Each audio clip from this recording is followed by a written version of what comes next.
ശനിയാഴ്ച ഉച്ചയോടെ കനത്ത മഴ പെയ്യുന്നതിനിടെ പേരാവൂർ കാഞ്ഞിരപ്പുഴയിൽ തേങ്ങ പിടിക്കാനിറങ്ങിയ കൊട്ടംചുരം വയൽപീടികയിൽ ഹനീഫ ഒഴുക്കിൽപ്പെട്ട് കാണാതായതിനെ തുടർന്ന് തിരച്ചിൽ നടത്തിയത് 4 ദിവസം. ഒടുവിൽ ചൊവ്വാഴ്ച രാവിലെ ഒഴുക്കിൽപ്പെട്ട സ്ഥലത്തിന് 100 മീറ്റർ അകലെ ഹനീഫയുടെ മൃതദേഹം കണ്ടെത്തുകയായിരുന്നു. പേരാവൂർ അഗ്നിരക്ഷാ സേനാംഗങ്ങളും നാട്ടുകാരും വളണ്ടിയർമാരും ഓരോ ദിവസവും പുഴയുടെ പല ഭാഗങ്ങളിലായി തിരച്ചിൽ നടത്തി.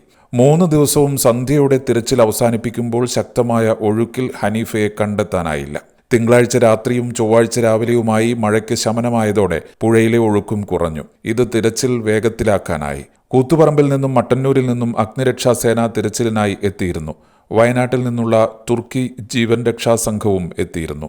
പേരാവൂർ ഫയർഫോഴ്സിലെ നീന്തൽ വിദഗ്ധൻ രമേഷ് കുമാർ ഉൾപ്പെടെയുള്ളവർ 4 ദിവസവും പുഴയുടെ പല ഭാഗങ്ങളിലിറങ്ങി തിരച്ചിലിന് നേതൃത്വം നൽകി. ഹനീഫ ഒഴുക്കിൽപ്പെട്ട തൊണ്ടിയിൽ പാലത്തിന് സമീപം തുടങ്ങി 1 കിലോമീറ്ററോളം വരെയുള്ള ഭാഗങ്ങളിലായിരുന്നു തിരച്ചിൽ. ജനപ്രതിനിധികളും ഉദ്യോഗസ്ഥരുമെല്ലാം സ്ഥലത്തെത്തി ഏകോപനം നടത്തി. ഒടുവിൽ ചൊവ്വാഴ്ച രാവിലെ മൃതദേഹം കണ്ടെത്തുകയായിരുന്നു. നിരവധി പേർ വിവരമറിഞ്ഞ് സ്ഥലത്തെത്തി.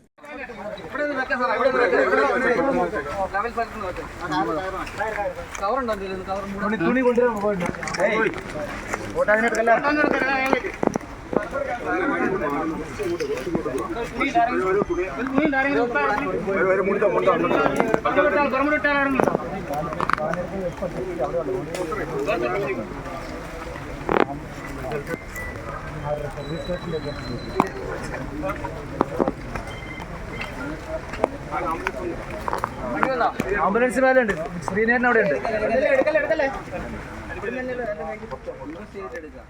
ഏജനറ്റ് ന്യൂസ്, പേരാവൂർ.